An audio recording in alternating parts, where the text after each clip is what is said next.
لیکن جو خلیفہ تھے انہوں نے طاقت کا استعمال کرتے ہوئے قرآن کے اندر امینڈمنٹ کر کے اس طرح کی آیتوں کو ڈال کر قرآن شریف کو دنیا کے لیے جاری کیا اور اسی کا سہارا لے کر پوری دنیا میں آگے بڑھے ہیں۔ قرآن مجید فرقان حمید اللہ رب العزت کی وہ کتاب ہے جس کو اللہ رب العزت نے نازل فرما کے اس کی حفاظت کا ذمہ بھی خود لیا، اور مسلمانوں کا اس پر قطعی سمعی حتمی جزمی اجماع ہے کہ قرآن مجید اول تا آخر محفوظ کتاب ہے، نہ اس میں کوئی چیز ایڈ کی گئی ہے اپنی طرف سے اور نہ ہی کوئی چیزیں اس میں سے نکالی گئی ہیں۔ القرآن الکتاب المنزل علی الرسول المکتوب فی المصاحف المنقول عنہ نقلا متواترا بلا شبہۃ۔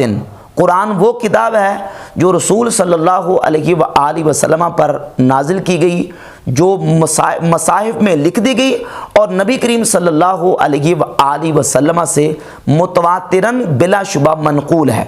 اور وہ کتاب قرآن اس وقت مسلمانوں کے ہاتھوں میں موجود ہے، صحیح سلامت، بغیر تغییر، تحریف اور تبدیلی کے۔ اور جو اس کے برعکس عقیدہ رکھے اور کہے کہ قرآن میں تحریف، تبدیل یا تغییر کوئی واقع ہوئی ہے، وہ مسلمان کہلانے کا حقدار ہرگز نہیں ہے۔ قرآن مجید میں اللہ رب العزت نے متعدد مقامات پہ قرآن کے محفوظ ہونے کا بیان کیا۔ سورۃ القیامہ کی آیت نمبر 17 میں اللہ رب العزت فرماتا ہے ان علینا جمعہ و قرآنہ،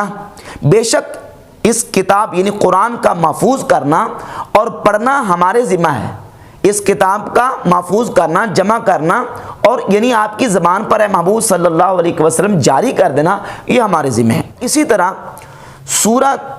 حامیم السجدہ کی آیت نمبر 42 میں اللہ رب العزت ارشاد فرماتا ہے لا یأتیہ الباطل من بین یدیہ ولا من خلفہ تنزیل من حکیم حمید۔ باطل کو اس کی طرف راہ نہیں، نہ اس کے آگے سے نہ اس کے پیچھے سے، اتارا ہوا ہے حکمت والے سب خوبیوں سراہے کا۔ یعنی قرآن مجید میں کسی قسم کا کوئی باطل شامل نہیں ہو سکتا، نہ ہی اس میں کوئی چیز آگے سے پیچھے سے اس میں شامل ہو سکتی ہے اور نہ ہی کوئی اس میں اپنی طرف سے کوئی چیز ایڈ کر سکتا ہے۔ اور پھر اللہ رب العزت نے سورۃ الحجر کی آیت نمبر 9 میں تو واضح طور پر ارشاد فرما دیا، فرمایا انا نحن نزلنا الذکر وَإِنَّا لَهُ لَحَافِظُونَ، بے شک ہم نے اتارا ہے یہ قرآن، یہ ذکر یعنی یہ قرآن، اور بے شک ہم خود اس کے نگہبان ہیں۔ تو ان آیات طیبات سے بالکل مسلمانوں کا عقیدہ واضح ہے کہ قرآن مجید جو اللہ رب العزت نے نبی پاک صلی اللہ علیہ وآلہ وسلم کے قلب اطہر پر نازل کیا، اور وہ جو اس وقت ہمارے ہاتھوں میں موجود ہے، یہ وہی ہے جو اللہ رب العزت نے نبی کریم علیہ الصلوۃ والسلام پر نازل فرمایا۔ اس میں کسی قسم کا رد و بدل، تغییر، تبدیل یا تحریف موجود نہیں ہے اور نہ ہو سکتی ہے۔ جو اس کے برخلاف عقیدہ رکھے اور کہے کہ اس میں تبدیلی ہوئی ہے، تحریف ہوئی ہے اور اس میں کچھ آیتیں اپنی طرف سے ڈال دی گئی ہیں یا قرآن کی کچھ آیتیں جو ہے وہ اس میں سے نکال دی گئی ہیں، تو وہ مسلمان کہلانے کا حقدار نہیں ہے۔ اور قرآن وہ جو ہمارے پاس موجود ہے، القرآن الکتاب المنزل علی الرسول، قرآن وہ کتاب ہے جو رسول صلی اللہ علیہ وآلہ وسلم پر نازل کی گئی، المکتوب فی المصاحف، اور مصاحف میں وہ لکھ دی گئی، المنقول عنہ نقلا متواترا بلا شبہۃ، اور رسول اللہ صلی اللہ علیہ وآلہ وسلم سے وہ متواترا منقول ہے، اس میں کوئی کسی قسم کا شبہ موجود نہیں ہے۔ تو قرآن مجید فرقان حمید کا محفوظ ہونا، اس پر اجماع قطعی سمی حتمی اور جزمی مسلمانوں کا موجود ہے۔ اس کے برخلاف انڈیا سے ایک شخص جو اپنے آپ کو سید وسیم رضوی کہتا ہے اور اپنے آپ کو وہ حضرت امام رضا رحمۃ اللہ تعالی کی طرف منسوب کرتا ہے، اس نے ایک ناپاک اور ایک قرآن مجید فرقان حمید کے خلاف ایک باطل نظریہ ایجاد کیا اور کہا کہ قرآن جو ہے اس میں ابو بکر، عمر، عثمان یعنی 3 پہلے خلیفاؤں نے اس میں اپنی طرف سے 26 وہ آیات جو جہاد سے متعلقہ ہیں وہ اپنی طرف سے ڈال دی ہیں، اور پھر اس پر مقدمہ بھی کورٹ میں اس نے کیا اور اس طرح کی ناپاک جسارت کی، اور قرآن مجید فرقان حمید کی دشمنی تک وہ چلا گیا خلفۂ راشدین کی دشمنی کی وجہ سے، ابو بکر عمر عثمان رضی اللہ تعالیٰ عنہ کی دشمنی کی وجہ سے، چونکہ اس کا دعویٰ تھا کہ چونکہ یہ قرآن جو ہے ابو بکر عمر عثمان نے جمع کیا ہے، خلفۂ راشدین خلفۂ ثلاثہ نے، تو انہوں نے اپنی طرف سے یہ 26 آیات اس میں ڈال دی ہیں، اور یہ ایسا قرآن مجید فرقان حمید کے اوپر حملہ ہے کہ کوئی مسلمان بھی اس کی تردید کیے بغیر نہیں رہ سکتا، یقیناً اس کی تردید ہونی چاہیے، اور خود اس کے اپنے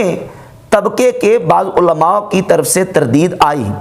اور انہوں نے اس کی تردید کی، اور یہ بڑی خوش آئند بات ہے، یقیناً یہ ہم اس کو اپریشیٹ کرتے ہیں کہ ایسے لوگوں کی تردید ہونی چاہیے جو تحریف قرآن کے قائل ہیں، قرآن میں تبدیلی، تغییر اور یا تحریف کے قائل ہیں، ان کی تردید ہونی چاہیے، نہ صرف اس کی وسیم رضوی نامی شخص کی تردید ہونی چاہیے، بلکہ ہر وہ شخص جو یہ عقیدہ رکھتا ہو کہ نعوذ باللہ قرآن میں تبدیلی یا تحریف یا اس میں تغییر ہوئی ہے، اس کی تردید ہونی چاہیے، سردست ان کتابوں کی بھی تردید ہو، اور بالخصوص ان لوگوں نے جنہوں نے اپنی کتابوں میں یہ بات، یہ عقیدہ لکھا ہے کہ نعوذ باللہ قرآن میں تحریف ہوئی ہے، ان کی تردید ہو۔ جس طرح کی یہ کتاب ہے محمد افضل حیدری صاحب کی، لاہور سے شائع ہوئی ہے، اس کے صفحہ نمبر 140 پر افضل حیدری صاحب لکھتے ہیں کہ فقط 5% علماء قرآن میں تحریف کے واقع ہونے کے قائل ہیں، یہ ان کی شخصی اور ذاتی رائے ہے، پورے مذہب اور فرقہ ناجیہ کا نظریہ نہیں ہے۔ یعنی کہتے 5% وہ علماء ہمارے ہیں جو قرآن مجید میں تحریف کے قائل ہیں، تو جو 5% ہیں ان کی پوری فہرست اسی کتاب کے صفحہ نمبر 64، 65 اور 66 اور دیگر مختلف صفحات پر اس کی تفصیل بیان کی ہے کہ وہ 5% کون ہیں۔ وہ کلینی ہیں، ملا باقر مجلسی ہیں، نعمت اللہ جزائری ہیں، شیخ مفید ہے، دیگر جو علماء ان کے 5% تحریف قرآن کے قائل ہیں، خود ان کی اپنی تحریر کے مطابق ان کی بھی تردید ہونی چاہیے، اور ان سے بھی اعلان برات ہونا چاہیے کہ ہمارا ان سے کوئی تعلق نہیں ہے، تاکہ قرآن مجید کے اوپر جو ایک مسلمان کا ایمان اور عقیدہ ہے وہ واضح ہو جائے۔ اب وہ لوگ کون کون سے ہیں جو ان 5% لوگوں میں آتے ہیں؟ ان میں سر فہرست یہ ہے ملا باقر مجلسی صاحب، جن کی یہ کتاب ہے بہار الانوار، جلد نمبر 92 نمبر جلد ہے، اور اس کے صفحہ نمبر 40 پر تقریباً 37 صفحات پر مشتمل انہوں نے یہ مضمون اور یہ جو نا وہ پورا باب لکھا ہے، جس کا عنوان ہے ما جاء فی کیفیت جمع القرآن وما یدل علی تغییرہ،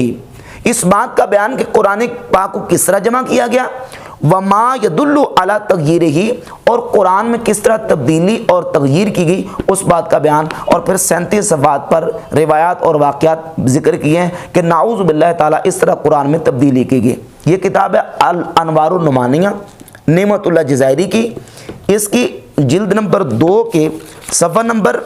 315 پر اسی بات کو بیان کیا نعمت اللہ جزائری نے کہ نعوذ باللہ تعالیٰ قرآن مجید میں تعریف ہوئی ہے اور اس میں تبدیلی ہوئی ہے۔ اور یہ کتاب ہے کشف الاسرار، اس کے صفحہ نمبر 114 پر خمینی صاحب نے وہی بات بیان کی ہے جو وسیم رضوی نے بیان کی۔ اس نے کہا کہ 3 خلفاء نے اس میں آیتیں داخل کر دی ہیں، اور انہوں نے کہا کہ انہوں نے آیتیں نکال دی ہیں۔ خمینی صاحب لکھتے ہیں کہ وہ کتاب آسمان را تحریف کنن و برائے ہمیشہ قرآن را از نظر جہانیہ بیندازن، کہ ان 3 خلفاء نے آسمانی کتاب میں تحریف کر دی اور قرآن کو ہمیشہ جہان والوں کی نظر سے غائب کر دیا، و تا روز قیامت ای ننگ برائے مسلمانہ و قرآن آہاں بمانند، یہ شرمندگی مسلمانوں کے لیے اور قرآن کے لیے قیامت کے دن ہوگی۔ وہ ہما عیب راہ کے مسلمانان با کتاب یہود و نصارہ می گرفتن، اینن برائے خود ایہاں ثابت شود، کہ مسلمان جو عیب یہود و نصارہ پر لگاتے ہیں کہ انہوں نے اپنی کتابوں میں تحریف کر دی، اینن یعنی بعین ہی وہ عیب ان کے اوپر قیامت کے دن لگے گا کہ انہوں نے بھی ایسا ہی کیا کہ انہوں نے اپنی کتاب قرآن میں تعریف کر دی، نعوذ باللہ تعالی۔ بلکہ ملا باقر مجلسی نے الاصول من الکافی، یہ کتاب ہے، اس کی روایت نمبر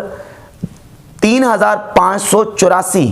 جس میں یہ ہے کہ امام جعفر الصادق رضی اللہ تعالیٰ عنہ کی طرف ایک جھوٹی بات منسوب کی اور اس میں لکھا کہ جو جبریل علیہ السلام قرآن قلب محمد صلی اللہ علیہ وآلہ وسلم پر لے کے نازل ہوئے ہیں اس میں 17,000 آیات تھیں۔ اس روایت کی توجیح اور تشریح کرتے ہوئے ملا باقر مجلسی اپنی کتاب مرآۃ العقول کی جلد نمبر 12 صفحہ نمبر 525 پر لکھتے ہیں کہ ان القرآن الذی جاء بہ جبریل، یہ روایت جو ہے اس کے نیچے لکھتے ہیں فالخبر صحیح ولا یخفا ان هذا الخبر وکثیر من الاخبار الصحیحہ صریحۃ فی نقص القرآن وتغییرہ، کہ یہ خبر بالکل صحیح ہے اور اس طرح کی بہت ساری ایسی صحیح اور صریح خبریں اس بات پر دلالت کرتی ہیں کہ قرآن میں نقصان اور تبدیلی ہوئی ہے، نعوذ باللہ تعالی۔ بالخصوص اس پر تو ایک مستقل کتاب لکھی گئی، حسین بن محمد الطبرسی المتوفیٰ 1320 ہجری، اس کی طرف سے پوری مکمل مستقل کتاب لکھی گئی ہے جس کا کتاب کا عنوان یہ تھا فصل الخطاب فی تحریف کتاب رب الارباب، اور اس کتاب کے شروع مقدمہ میں خطبے کے بعد طبرسی نے یہاں تک لکھا ہے کہ ھذا کتاب لطیف وصفر شدید عملتہ فی اثبات تحریف القرآن و فضائح اہل الجور والعدوان، کہ میں نے یہ بڑی لطیف اور عمدہ کتاب لکھی ہے اور میں نے اس میں عمل کیا کیا، میں نے ثابت کیا کہ قرآن میں نعوذ باللہ تحریف ہوئی ہے، وفضائح اہل الجور والعدوان، اور ظالموں اور سرکشوں کی برائی اس میں بیان کیا ہے، وسمیتہ فصل الخطاب فی تحریف کتاب رب الارباب، اور میں نے اس کتاب کا نام رکھا ہے فصل الخطاب فی تحریف کتاب رب الارباب۔ یہ کتاب لکھی گئی اور یہ کتاب شائع ہوئی، اور یہ جو نوری طبرسی حسین بن محمد النوری الطبرسی، اسی طبقے کے لوگوں کے ہاں ان کو ایک محدث کی اور مجتہد کی حیثیت سے جانا جاتا ہے۔ اور اگلے تعجب کی بات یہ کہ یہ بندہ جو نوری طبرسی ہے، آج اس کا مقبرہ نجف اشرف میں مولا علی کرم اللہ تعالی وجہ الکریم کے حرم پاک میں اس کا مقبرہ موجود ہے۔ یہ بندہ جس نے قرآن پاک کی تحریف کو ثابت کرنے کے لیے پوری مستقل کتاب تصنیف کی ہے۔ تو ایسے لوگوں سے بھی بالکل بائیکاٹ کیا جائے اور ایسے لوگوں کے ساتھ برات کا اظہار کیا جائے جو تحریف قرآن کے قائل